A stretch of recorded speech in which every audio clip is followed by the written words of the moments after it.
This is Greg Canty here, and welcome to the Win Happy podcast. Stay tuned for interesting chats with interesting people about winning their lives and being happy at the same time. This show has been brought to you by Fusion Communications. Thanks for listening.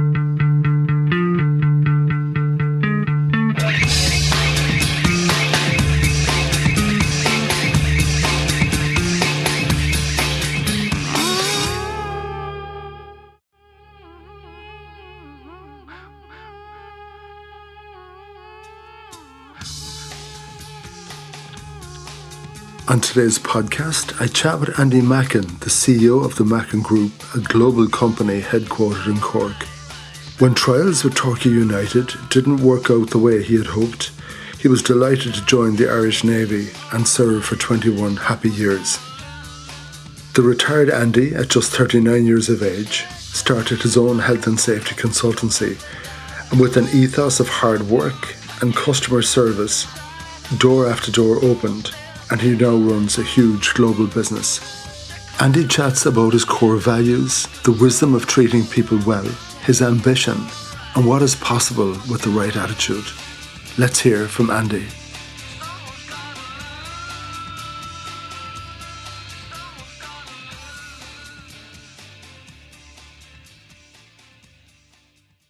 Andy Mackin, a huge welcome to the Win Happy podcast. How are you doing? I'm very well, Greg. Thank you very much for having me. And it's a very special occasion, and we've been upside down trying to get this conversation started because I saw my granddaughter for the first time, my second granddaughter for the first time. A lovely little moment. Always a happy occasion, I'm sure. I haven't got to that stage yet now, but I look forward to it when it comes. Yeah, and what was really cool, and I suppose it kind of fits into the category of win happy, is that I explained to you what was going on. We had an arrangement and we're all really busy and all that kind of thing, and time was precious.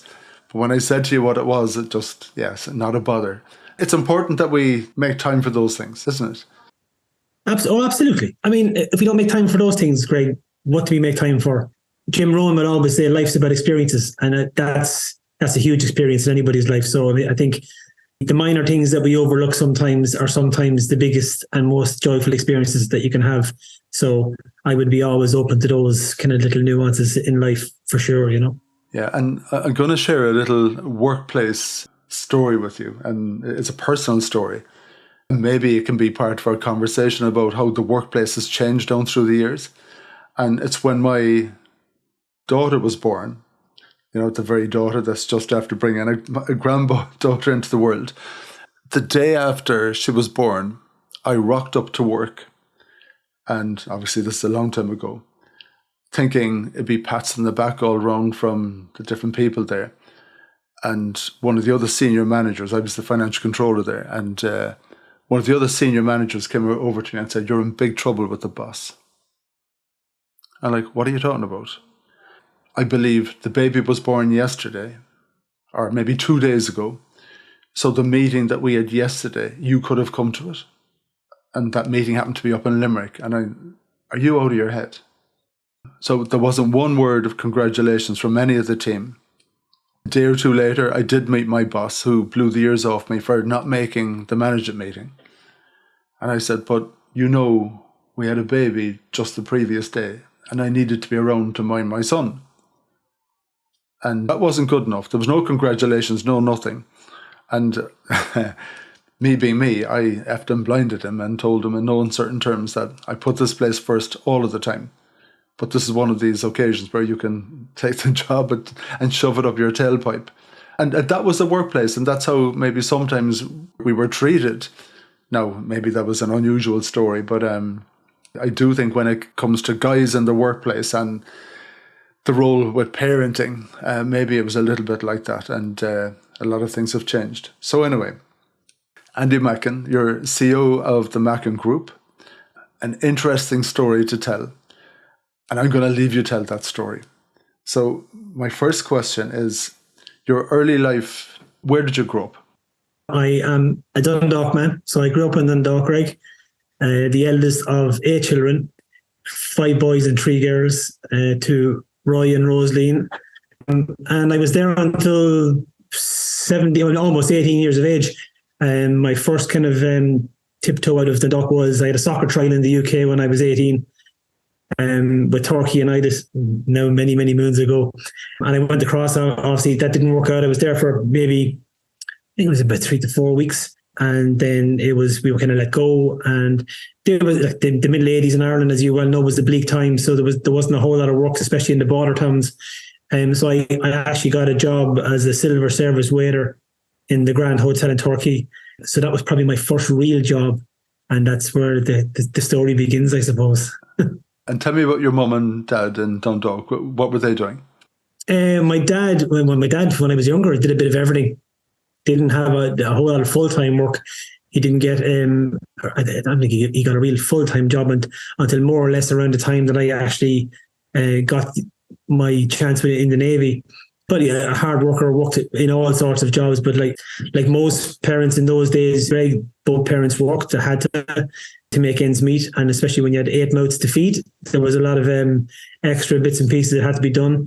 But yeah, he was always a grafter, very hard worker. Mum was the same, obviously a full-time mother for most of it, but I always remember Mum going out in the evenings to do part-time work, cleaning and that kind of stuff, just to kind of bring in that extra bit of cash to make sure that we didn't want for anything. Is there great fun in a big family, is there? Yeah, it's great fun, and there's murder from time to time as well. But sure, isn't that the nature of big families? But I think you grow to appreciate how good a time you had when you get older, and you reminisce about all the mad things you did as youngsters. So we probably drive their parents absolutely bampot. But yeah, sure, that's a big family for you. And a question I ask people a lot of the time is, what were the conversations around the dinner table? Was there an official meal time with all of those modes trying to get whatever was available? Yeah, I think when we were kind of in that kind of age bracket of 6, 7, 8 up to probably 14, 15, possibly 16, there was that kind of like 6 o'clock, 6:30 was dinner. Now Dad did shift work and stuff, so he mightn't necessarily have been there, but more or less all of us were there unless there was soccer training or something. But yeah, we more or less kind of like ate together, from my recollection anyway. The others might correct me, but yeah, tea time was tea time when we sat down, and then of course chaos ensued at the table. Then people shouting over each other, trying to get their point across or how their day was that day or whatever. But yeah, it was good fun. I always look back and I don't think I really had a bad childhood. I was a kind of an easygoing kind of bloke anyway, a bit of a dreamer. Yeah, and the parenting model in your house. Was it, the children had to stay quiet, or was it, come on, everyone pitch in? Come when you're, speak when you're spoken to and come when you're called, Greg. Yeah. It was very much, my dad he'd have been tough but fair, and it was always be respectful and treat people with respect, and something that I've always brought through into my teenage life, my adult life, my working life. His mantra was always just treat people how you would like to be treated yourself, and you won't go far wrong. Tell me the young Andy when he's sitting in the classroom and for whatever reason the teacher has lost your attention. Where have you daydreamed to?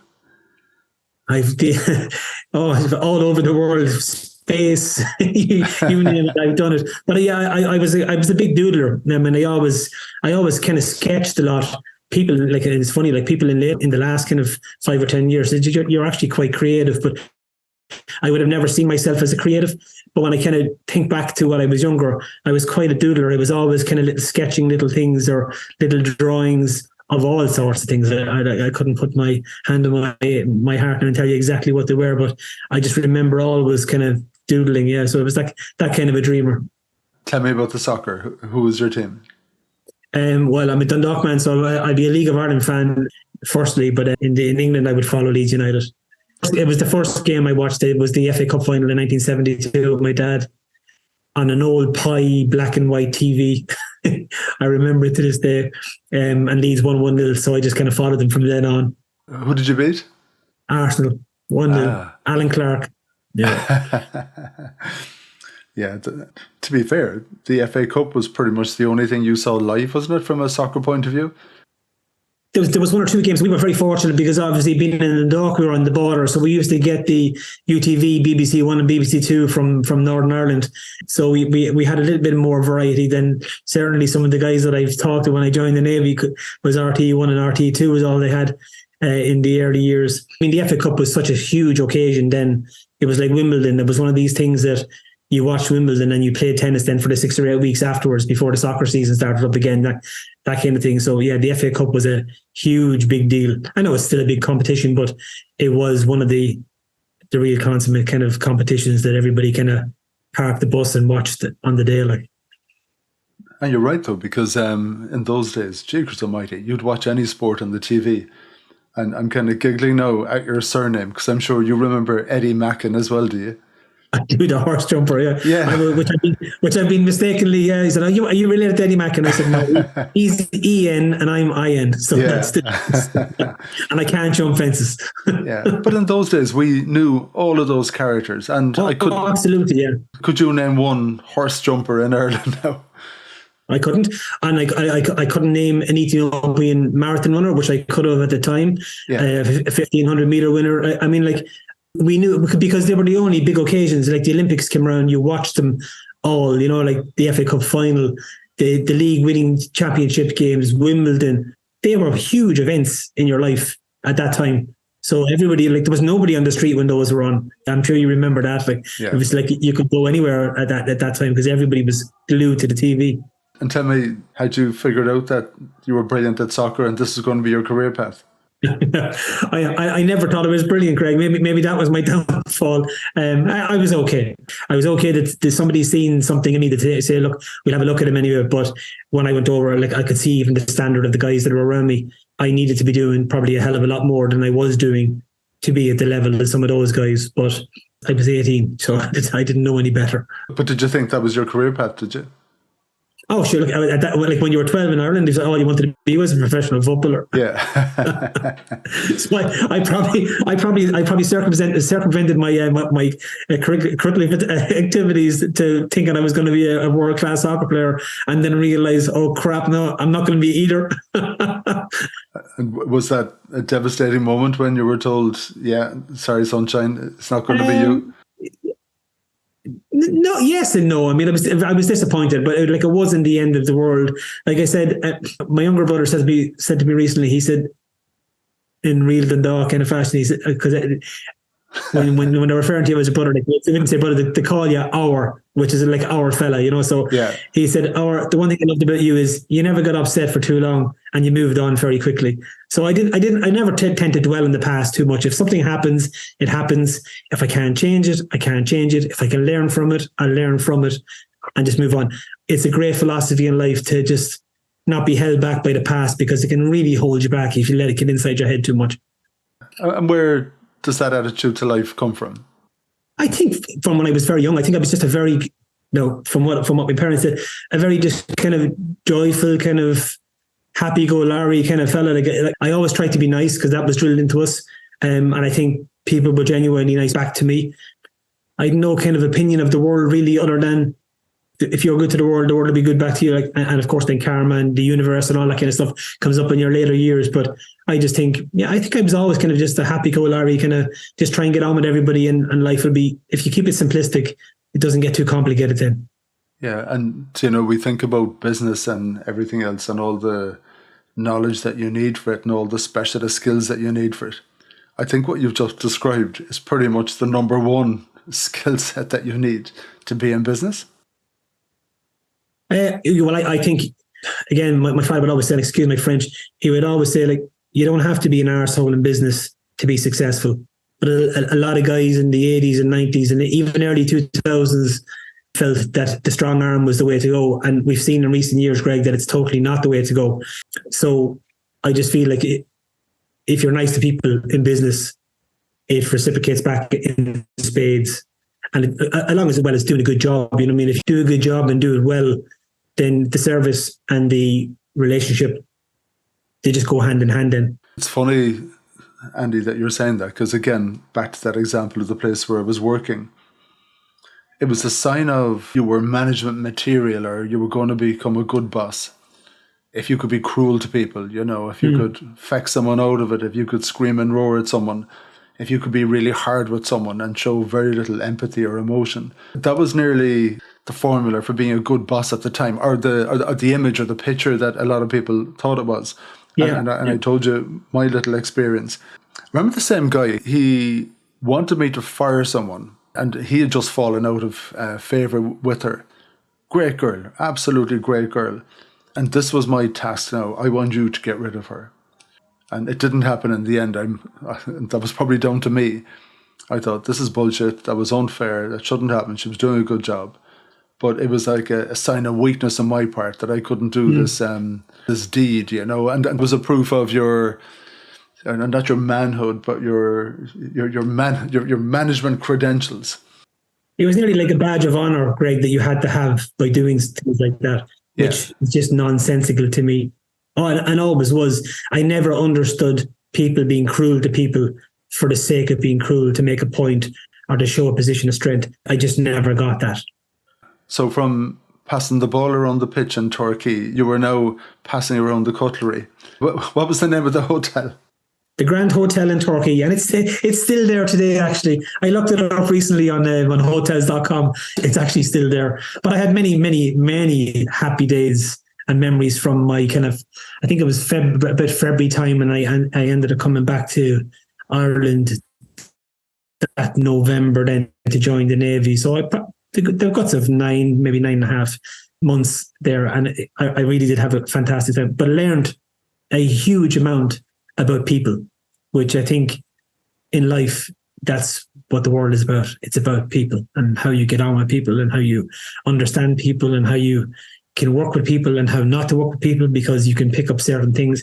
So I will always say that that kind of 9.5 month period that I worked in the Grand Hotel in Torquay was probably one of the best learning curves in terms of understanding people. Towards my success in life, in business, just as a human being, like I couldn't just put an emphasis on how much it had an impact on me. You know, we're talking about the 80s and everything else, and when it was tough to get a job, and now a lot of our kids, they might be very, very slow to take up a job in a hotel or in a restaurant or in a pub. And from the conversations I have with people, and just like what you said, I think it's a place where a lot of us cut our teeth. That reward thing with good service, it becomes very, very clear. You get a tip if you've done well. Someone, you know, will complain if you've given bad service. You're having to work as a team and everything else. It's real foundation stuff that I think a lot of our young folk, they're probably a bit mollycoddled a little bit, not in every case, clearly. But, you know, you send Mary and Johnny to college and they rock out with fantastic scores on the board. And they go straight into wonderful jobs without that kind of core stuff. And in some cases, they might go straight into a role where they're working from home and it's all of that remote stuff. So that people skill stuff, God almighty, I don't know where they'll pick it up from.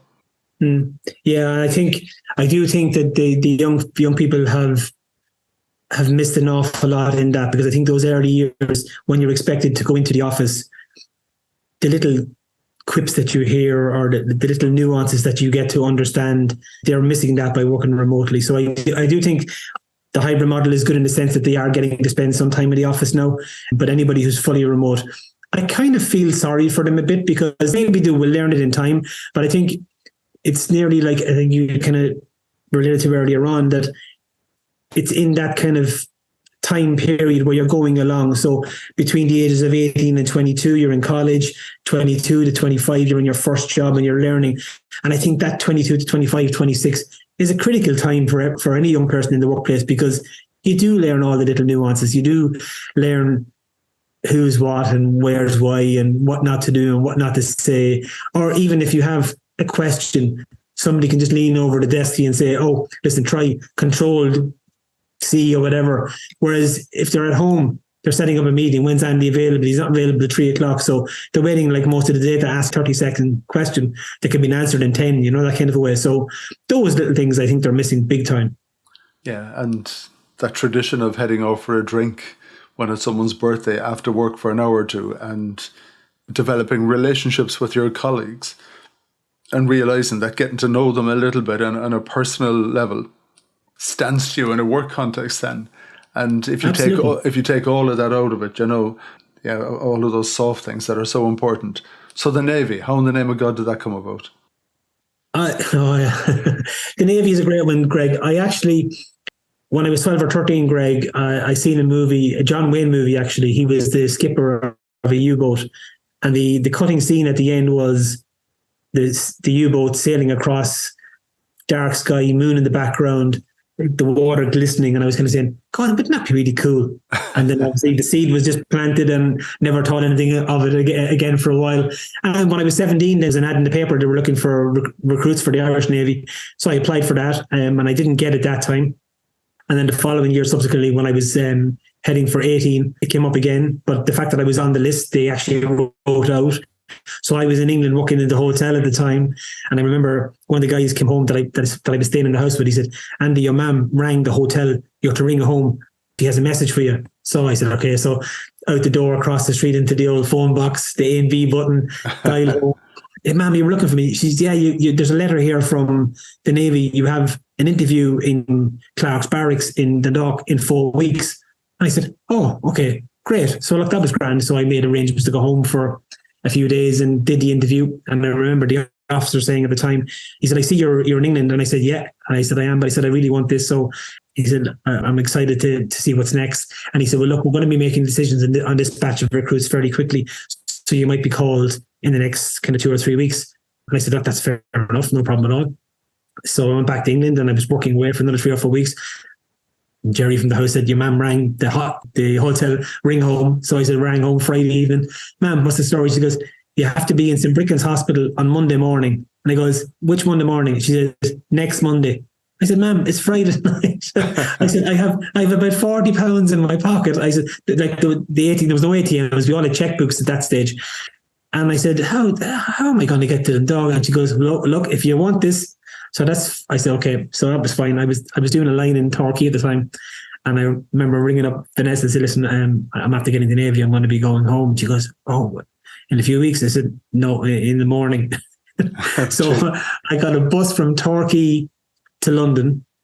I was on a standby flight from about 9 or 10, well, probably about 10:30 in the morning until 6:30 that evening to Belfast. I got a bus from Belfast to Newry, and I got to Newry about 10 o'clock. And the last bus to the dock had left at 9. So I rang home, and Dad didn't have a car at the time. And I said, Dad, I'm across from a little takeaway called Friar Tuck's. I said, this is as far as I can get. He said, look, I'll ring my friend Mickey. He had a taxi at the time. And I said, let's see if we can get you, but I don't know what time it'll be. So just hold tough. So I went in and got a cup of tea. And just after midnight, they pulled up outside Friar Tuck's, took me home. I had dinner with the family on Sunday, spent the day there. And I took my little letter from the Navy, which said, bring an overnight bag. So I brought my toothbrush, my underpants, a t-shirt. Now it was very little in the overnight bag. So off to St. Bricken's Hospital in the morning, did my second interview, passed that. They said anybody successful would do a medical. So I did a medical and passed that. At 4 o'clock, we were sworn in. And at 5 o'clock, I was on the train to Cork. And we got to Cork, I think around 8 o'clock, got a bus from Cork down to Hallbowlen. And I remember having some really, really cold fish and chips, but it was grand. And that overnight bag, Greg, lasted me from the 19th of November until the 23rd of December is when I got home again. So it was an eventful time, but I did 21 years in the Navy and I loved every day of it. It was an experience for sure. So what kind of a world did you step into? Well, a very regimented world that I wouldn't have been used to. You know, discipline, fitness, all that kind of stuff. The fitness I didn't mind because I would have been reasonably fit at that time anyway, having been involved in sport. But the discipline part of it would have been completely different. I remember that my first day on the square, they were coming along and we were going, yeah, haircut. And I had a kind of a Paul Young kind of style hair at the time. Greg, and I remember he came to me and goes, 10 haircuts. So literally we were all marched down to the barber and it was like, bzz, bzz, and I was like, oh my God, I'm really here. And the realization that I was actually somewhere where I really wanted to be, but didn't really know what to expect. And that whole journey unfolded then. And I was fortunate enough to actually get an electrical apprenticeship a couple of years later, which was something I always wanted to do.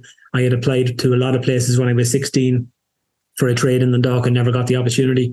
So it was fabulous to get a second bite of the cherry. And I served my time for the rest of the Navy as an electrician. You know, you've done a little bit of living at this stage. So that command and control type environment, was every bone in your body shouting and roaring against it, or did you fall in fairly quickly? Oh, I fell in very quickly. Like I said, I'm easygoing. I just whatever it is, we'd get on with it.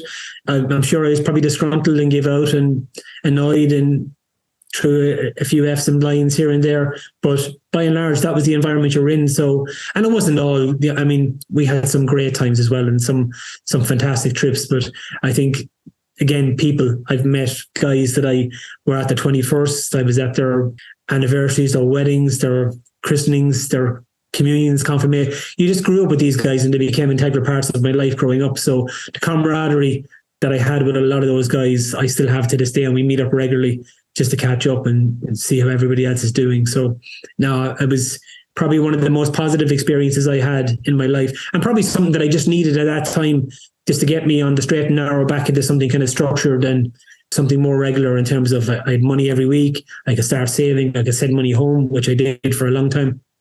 And it was a very, if I had to do it all again in the morning, Greg, I would sign up and go again.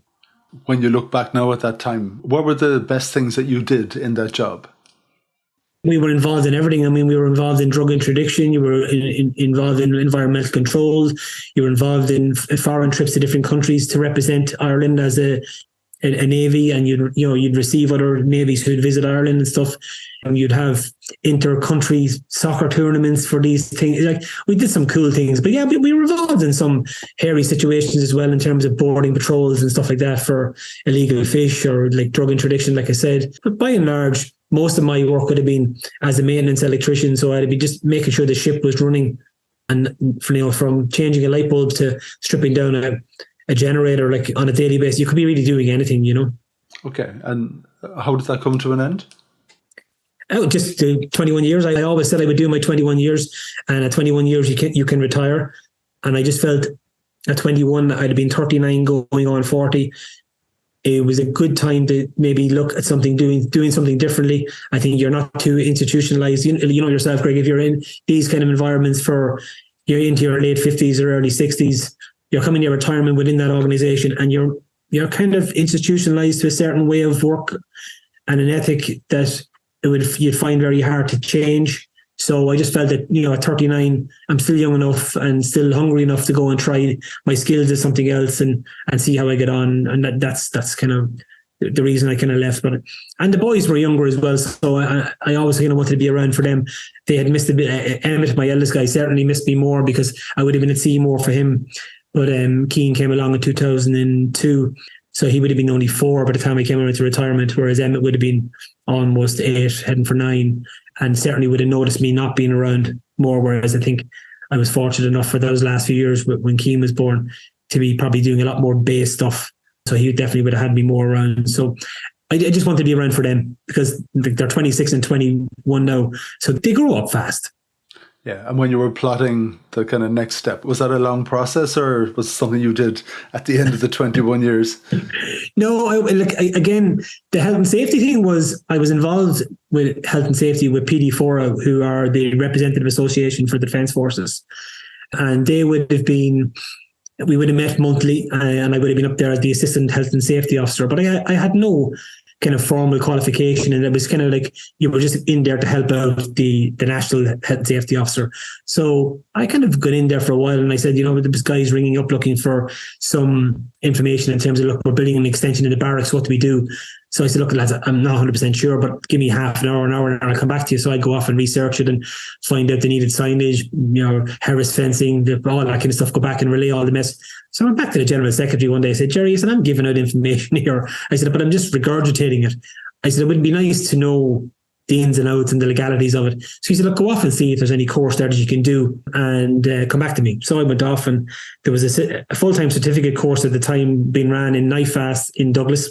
So I took 2 weeks off and I did it, and I really enjoyed it. And I said, maybe this might be something that I'd be interested in doing when my retirement comes up.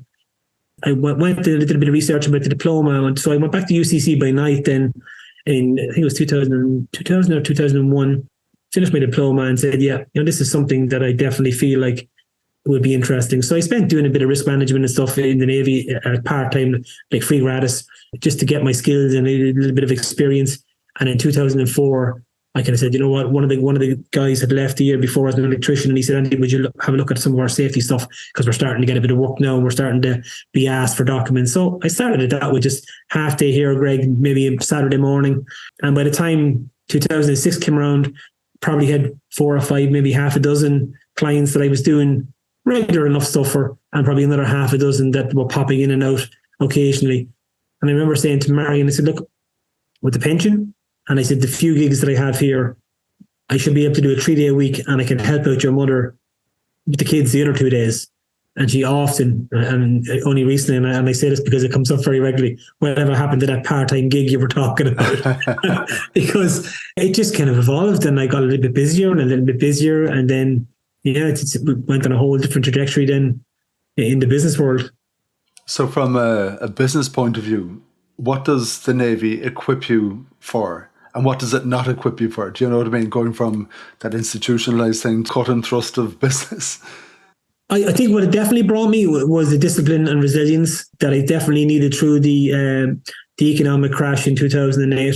And I think having the ability to see something through from start to finish, whether it takes you a week, a month, 6 months, the discipline element within the Navy definitely helps you do that, because it helps you decompartmentalize the project down to its bare nuts, and you build one nut and bolt at a time. And by the time you look down the road, like 2 months or 3 months or 4 months on, you have the task completed, and you've completed it well. So I definitely think that would be a major skill, 2 major skills of resilience and discipline. Well, it could be for, I suppose, not every environment's a military environment. So I went into some multinationals later on, and you kind of go, holy God, like, what kind of an environment is this? You have guys on foosball tables and bean bags, and I'm going, get up and get back to work, kind of thing, So it definitely wouldn't cope you for that. But I think ultimately you forge your own kind of way in terms of the skill set you want to bring to how you want to run your own business.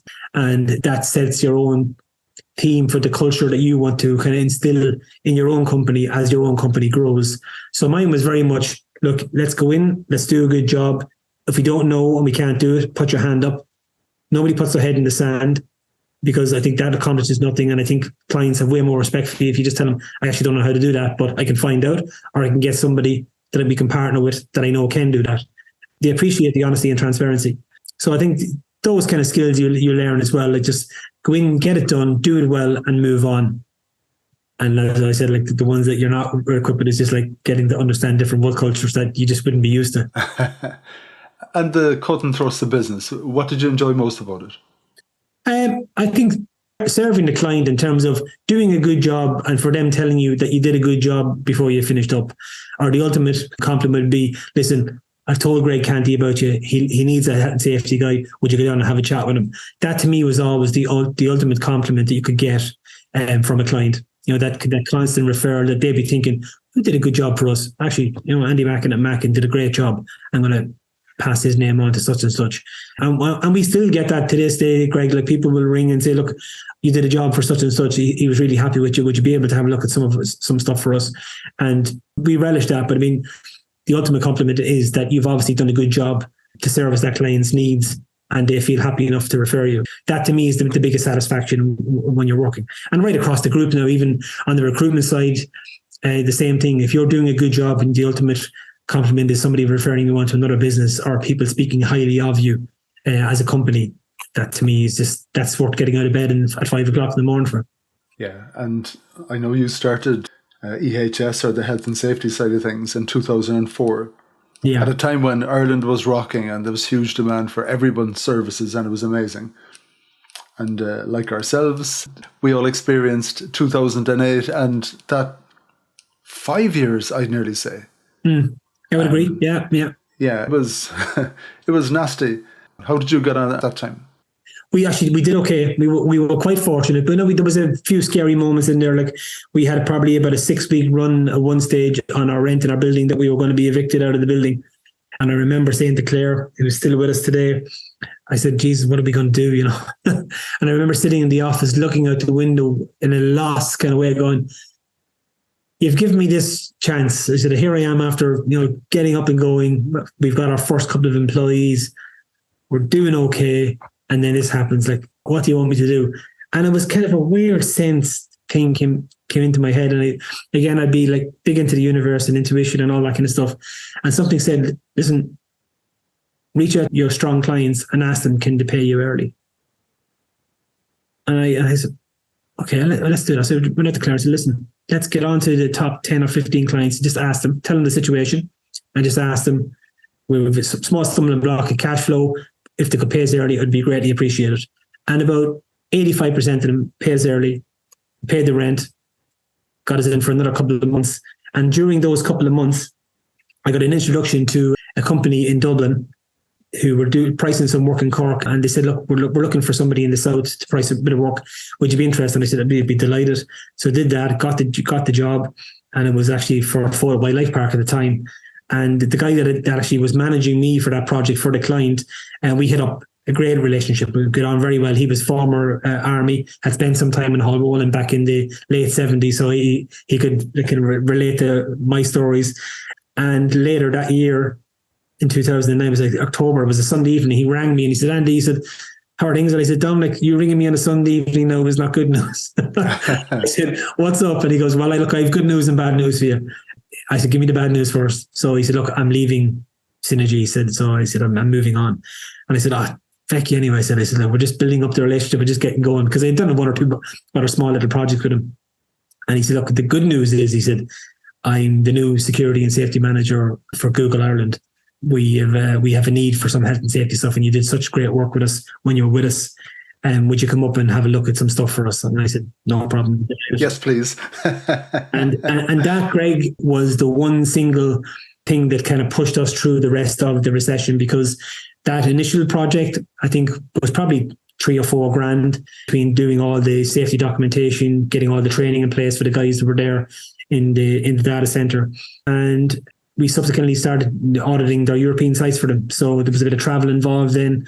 And by 2010, 2011, I had another consultant in on the team then, looking after some of the smaller clients that I would have been looking after. And I was nearly working with Google probably 3 or 4 times, 4 days a week at that stage.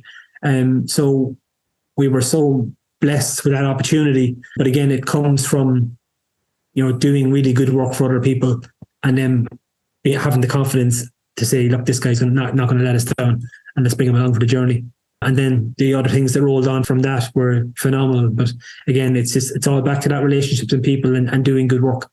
Yeah, I remember at the time going to a chamber function, dinner, meeting, whatever, and it was all about getting through this terrible time. And I don't know, one of the brainwaves from one of the big accountancy firms, he was there to do a presentation to companies how to survive it. And the advice basically was slow up in paying your suppliers. And okay, that's brilliant. And that's kind of what happened. A lot of the money was slower to come to you. And at the same time, which was the most bizarre thing in an Irish context with our austerity budgets and everything else, the revenue came crashing down on people. So there used to be a bit of wiggle room on VAT and PAYE. You could pick up the phone and talk to whoever's saying, listen, it's a bit tough at the moment, can you delay? And suddenly they tightened up. So a bit of cash flow disappeared out of everyone's bank accounts because of the revenue and what your customers were doing. And because it was all about cash. But you needed to be damn resilient at that time. I remember there was a fantastic book called Storming the Recession. Because I remember Googling saying, holy shit, marketing in a recession. You couldn't find anything on it. You really couldn't. But I found this one book called Storming the Recession. And what they basically said was, this is a very unusual time. Opportunities are going to come up that aren't going to come up in the ordinary course of business. They just won't come up. Now, that could be someone has an extraordinary requirement. It could be one of your competitors goes wallop or something like that. And it was basically, keep your head up and look for those opportunities. So it was like ride the storm. I suppose in a surfing example, just stay on the wave. Stay on the wave is basically what they were saying, and ride it and see where it takes you. And it was that kind of attitude that steered us through as well. So how in the name of God did health and safety and consultancy evolve into Mackin Talent? They did evolve. That was the funny thing about it. I was doing a project for one of the multinationals in California, and 2 of the guys on the project were part-time. we had been at a conference in Belgium about 6 months before that. I remember speaking to the director, and he was saying, Andy, he said, what's your take on this? Like, for this project to be successful, what do you? And I said, look, you probably need those two guys to be full time, because they're only part time, and for the amount of stuff that we need to get into the platform for all this training to be issued out and recorded and all that kind of stuff to go with it, you're going to need those hours. So he says, well, yeah, I said, I'm not going to get that at the moment, but look, we'll see. We'll see how it goes. And I remember 6 months later, I was in California meeting Steve, the director, and the two boys, and we were chatting away. And he goes, right, he says, you planted a seed in my head. He said, these two guys are going to be full time on the project, but they're contractors. He said, would you be interested in managing their contract? And I said, you're Genie Mac, Steve. I said, we're kind of, health and safety consultancy and training. That's our gig.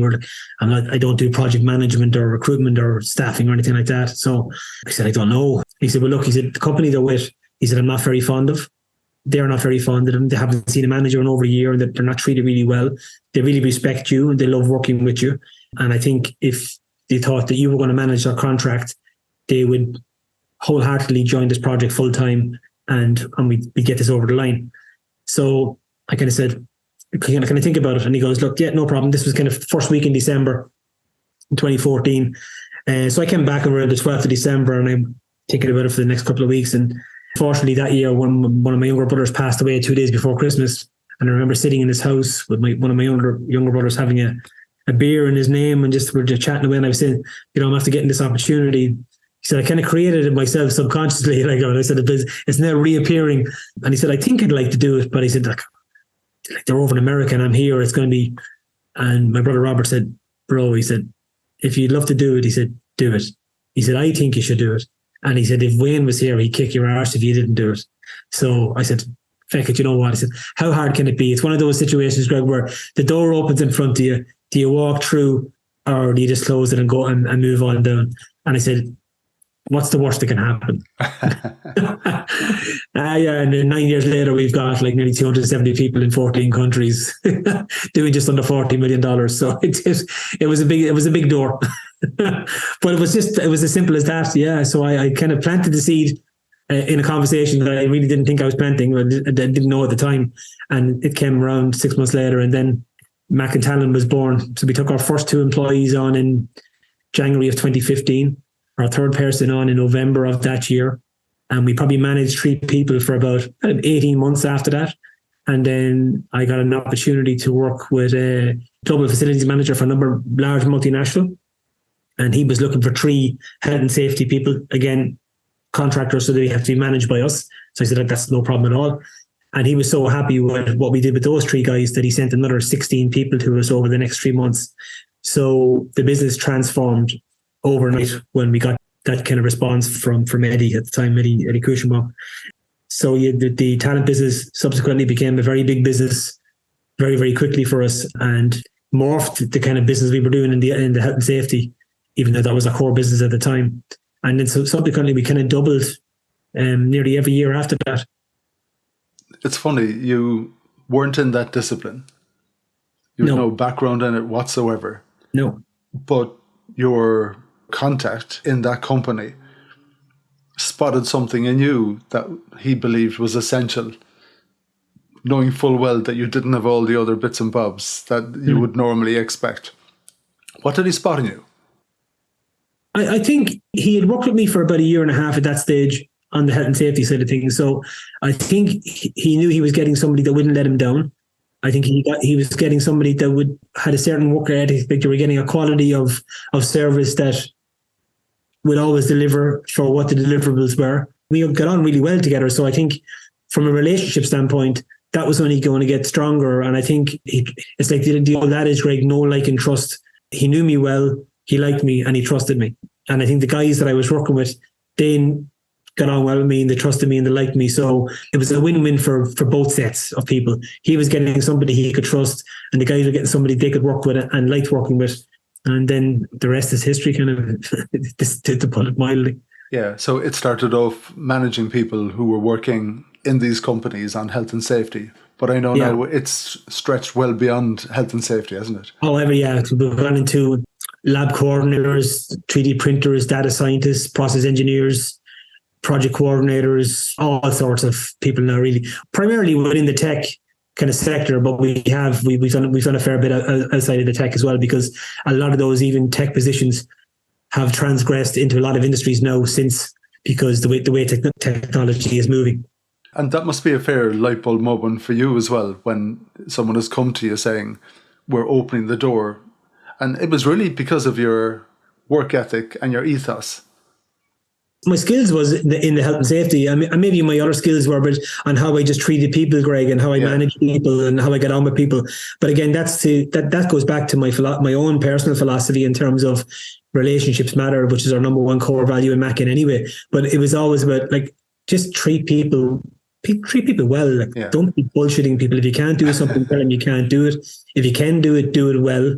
And just get on with people and try and get the job done in the most time efficient, reasonable manner as possible, and deliver it with excellence. So we've known each other for a little while, and I remember doing my little bit of research on you and everything, and I was having a peep at the website, and there's a section there about core values and everything, and I saw all this copy on the website about relationships matter, and I was thinking to myself, here's another load of humbo jumbo that people are trotting out.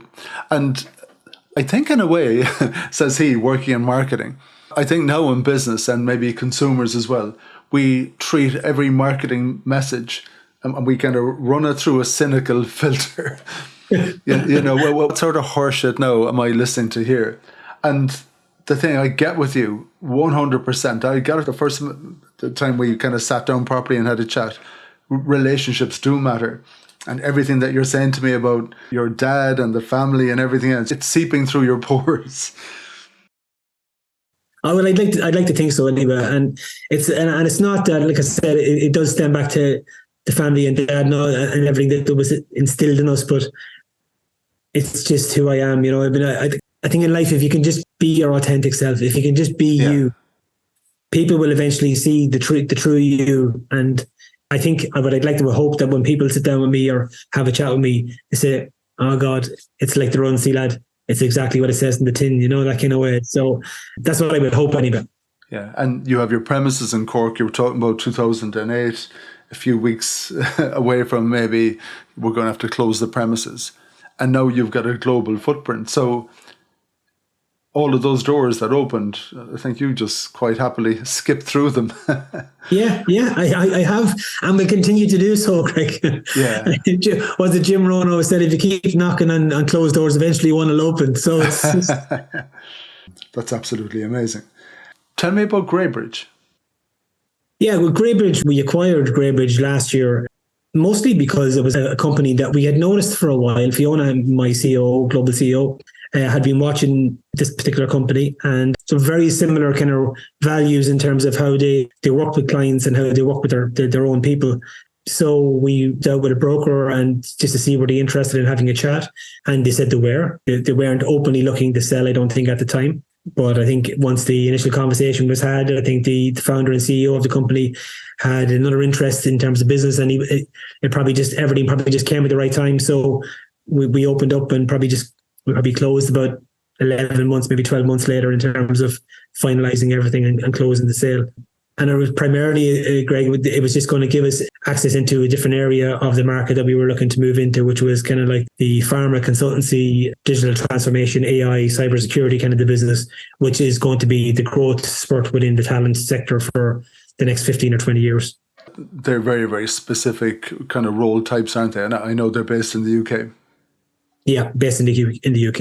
Now, they've done a small bit in Europe, and they've done a small bit in the US. And again, primarily, that was another clicker for us in terms of that we have access to those markets already. So potentially some of our clients who wouldn't be coming to us for those kind of positions have now got another seed in the pot that might be able to produce something for them in those areas. It broadens our network as well, which is also very important.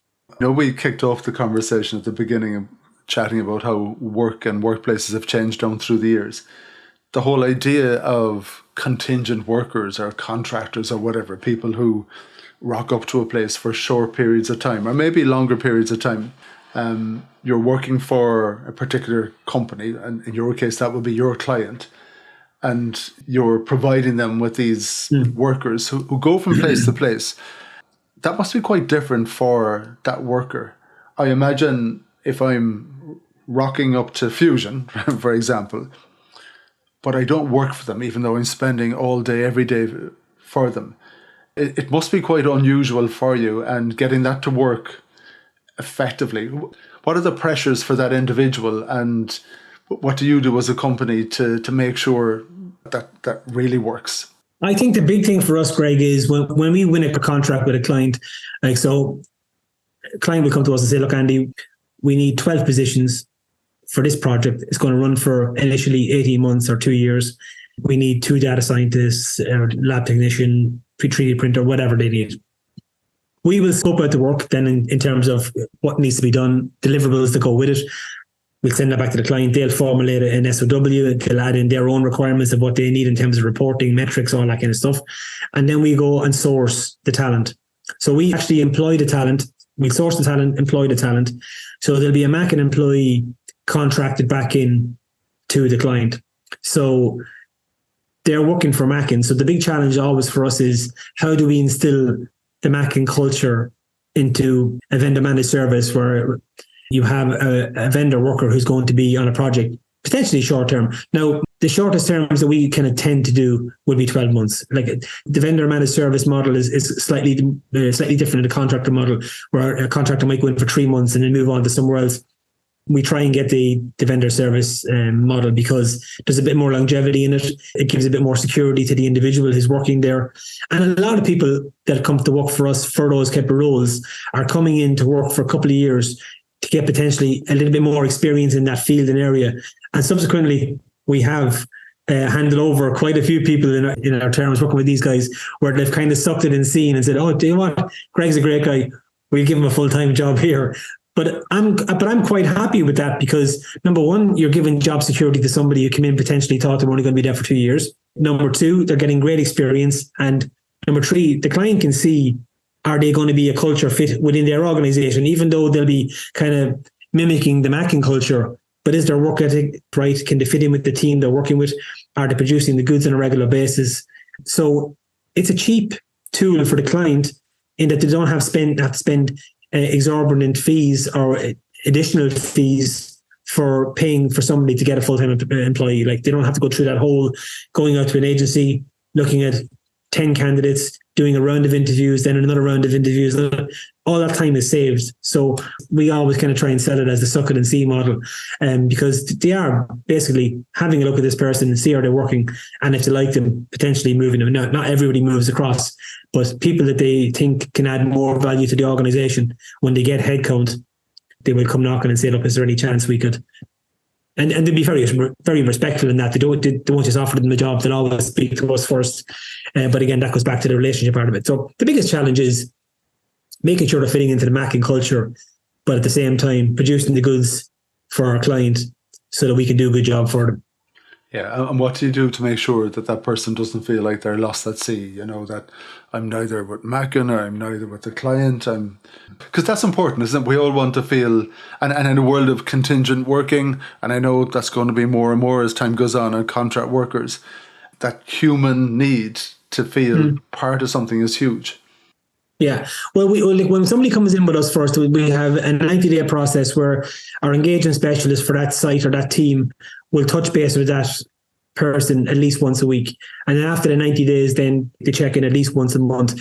And the first 15 or 20 minutes of every check-in conversation is, how are you? Like, it's not about work. It's like, how are you getting on? How's the family? Do you need any help with us? Is there any challenges or roadblocks externally that we can help with or support? So that the person feels like we care. And we do care, because that's the reason we do it. And I think that's what differentiates Mackin talent in that aspect. And we do that right across the board in all our companies, but it kind of probably spurned out of the talent side of things, that you just show that kind of empathy and compassion with your employee, that you're there for support for them if they need you, and that they feel that they have somebody that they can reach out to. Because I'll tell you a story, Greg. I was over on one of the client sites pre-COVID, and I remember talking to one of our guys there, and he said, you have to meet the guy I'm sitting alongside. He's been placed here by a company in New York. And he said, oh yeah, how are you getting on? He said, he wants to join Mackin. And he goes, that's great. I said, yeah. I said, why does he want to join Mackin? He said, because he only gets 10 days holidays. If it's a public holiday and they're not getting the same public holiday, he has to take a day's holiday because you can't go in and work on site when obviously when the site is closed. He has no healthcare and he hadn't seen a manager in 18 months. And he was blown away with the fact that we started off on minimal 15 days PTO plus all our public holidays, healthcare, pension, and that you check in with us every month. He was blown away with that because most contracting or staffing companies, it is literally a bum in a seat. And that's what we're not about. We're everything, not that. Yeah, because you could easily see with the wrong ethos that the whole thing is just transactional. Yeah, and then that individual, then if he's an issue with a pay slip or he reaches out to a manager and nobody comes back to him, it might seem like a small, trivial thing, but when they reach out to the Mackin person, there's somebody back to them within an hour because they have that kind of response. And more often than not, some of the engagement specialists are actually on the site managing the team, so they can actually go to their desk and meet them. So I think just it makes them feel a part of something bigger. And tell me, what are your plans for Mackin Group? Is it a case of sitting back and watching for other doors that open and you skip through them? Well, my North Star, Greg, and I think I shared it with you before we sat down, my North Star is 75 million by 2025, 150 million by 2030, and float on the stock exchange in the early 30s. That's my North Star. If I don't get there, I don't think I'll mind too much, but I am going to enjoy the journey along the way. There's loads to come. I mean, every year that I complete, I just change my goals and my dreams and my tasks and stuff a little bit bigger because the year before I didn't think I was going to do what I did. And if somebody had told me in 2004 when I started the health and safety business that we'd be a global company headquartered in Cork, just under $40 million in revenue, I'd have said they were barking mad. Genuinely, because number one, I wouldn't have thought that I was actually capable of doing that. And I genuinely would have believed that. But I never would have thought we would have had the kind of the accolades or success that we've had along the way as a company. And I said it as a company because I'm only one cog in the whole machine. We've got fantastic people and a company is only as good as the people in it. So I have a lot of fabulous people here to thank for the journey who've come and gone and others have stayed, but they're all part of the journey as well. So we'll be 20 years old this year. So we've got a good bit more in the tank to go yet, Greg. But tune into this space. That's all I'd say. I was reading I Shane Craddock on the podcast a few episodes back, and he's a fantastic book called The Inner CEO. And The Inner CEO was all about your mind and making sure that you're the CEO of your mind and you fill it with positive thoughts instead of negative ones. And he said he does this group exercise whereby everyone thinks about a task that they believe is impossible. And then he gets everyone in the group to write that impossible task up on the board. And suddenly when you're looking at the tasks that other people think are impossible and you think they're possible, then you end up changing your own perspective about your impossible task, if you get what I mean. So in your case, I think it's keep on shifting those big boulders because maybe they're not so big after all. You're on the Win Happy podcast. What's happiness to you? I think when I get up in the morning and see the ceiling, that's a good day for me because I think there's endless possibilities within that day then. And my father always said, every morning you wake up and see the ceiling, it's a good day. I think happiness, Greg, is coming into work, doing a good job, having a nice family, just enjoying life, embracing every experience that you can, and being kind and nice to people. It comes back in spades. I think Les Brown's famous saying is, if you shoot for the moon and miss, you still end up in the stars. That's happiness for me, enjoying the journey. And then I talk about winning happy. I give this analogy. You'll understand this better than anyone. You might love playing football, but it's very pointless if there's no goalposts. Yeah. That feeling of the ball hitting the back of the net. In a business context, what's that for you now? That's winning a big contract and knowing that there is certainty and security for the teams to deliver for X amount of years to come after that. I think there's nothing quite like actually, winning a deal, or if you're after a long, arduous kind of tender process and you're the one crossing the line. There's just something nice about that, yeah. And in a business context with those targets, and you mentioned there, you've got fairly big goals about business doubling and everything else, and doubling again. It's important to have goals. And I'm saying that, is it important as well that your team have goals? and know what they are. 100%. And every year, Greg, whatever our revenue target is or whatever our task-oriented goals are that are going to hit that revenue for us, we break them down as much as possible. Because I remember we did an exercise, I think it was 2021, online, because it was COVID, obviously. And I said, guys, next year we want to do 12 million in revenue. And I could see all the faces kind of going, what? Are you barking? I was reading the room, oh, for God's sake. So I said, this is how we're going to do it. And then we just broke it down into contracts, awards in terms of revenue value, courses that we had to run, safety state. And then all of a sudden it became, oh, actually, I could do that, actually. And then if he does that and I do that, then that's that part of that. It's Darren Hardy always had the analogy, like, don't look at the top of the stairs, just look at the first step. Yeah. But if you give people the big number at the top of the stairs and say nothing else, you're doomed. But if you can break it down step by step, say the first step and say, okay, should we only have to hit 100,000 this year or this month or whatever, it becomes more manageable for the whole team.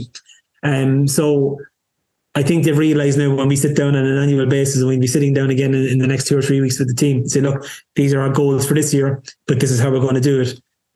They don't worry about the number anymore because they just want to see how does my team play into that overall picture. So that becomes their kind of little goals and tasks. Yeah, and while you enjoy hitting the back of the net, winning that contract, it's important that they do as well. And that's part of work, isn't it? That satisfaction you get from it. My philosophy in life, and again, I'll use Jim Rohn's analogy. He always, and I think Zig Ziglar probably said it first.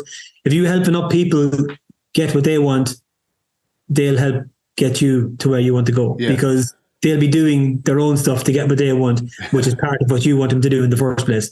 So, but that's a combination of, but like they have to want to do it and they have to enjoy doing it. As you said, like there's no point in anybody rolling in any given morning and, oh, geez, I don't want to be here. Because if they're not enjoying it themselves, you're not going to get the best out of somebody. So if you can help them achieve something, and that's part of the overall picture that's going to help you achieve something, then that's a win-win for everybody.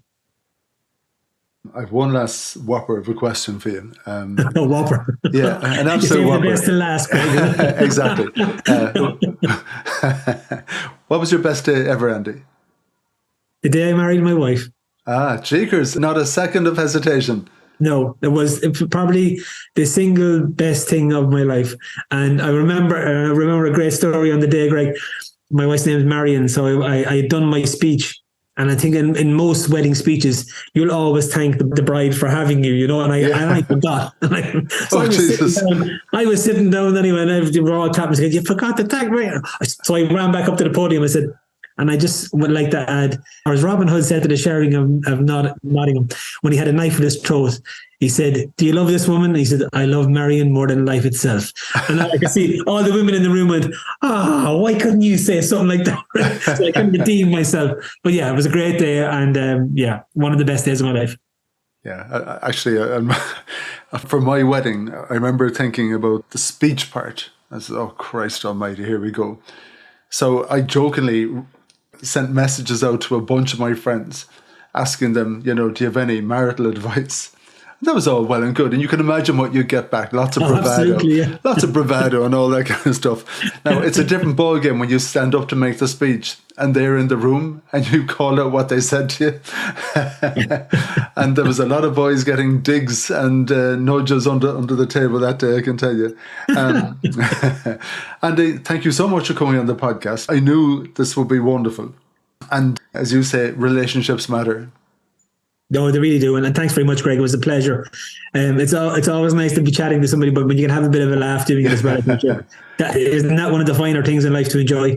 Yeah, so, absolutely. You owe it to Roy and to Wayne and to all of those others around us, Absolutely. Yeah, we do living for them. Absolutely. That's all you can do. I mean, when Dad passed, I found it very, very tough. But he lived for life as well. So he was a real character, and he wouldn't want anybody kind of sobbing around. He'd be saying, "Come on, move on and get to your next goal or whatever." But yeah, he was a special person, all right, for sure. Yeah, he lives on inside you. I can see it. Absolutely. Thank you so much, Andy. Take it easy. Pleasure, Greg. Pleasure. Yeah, good man yourself.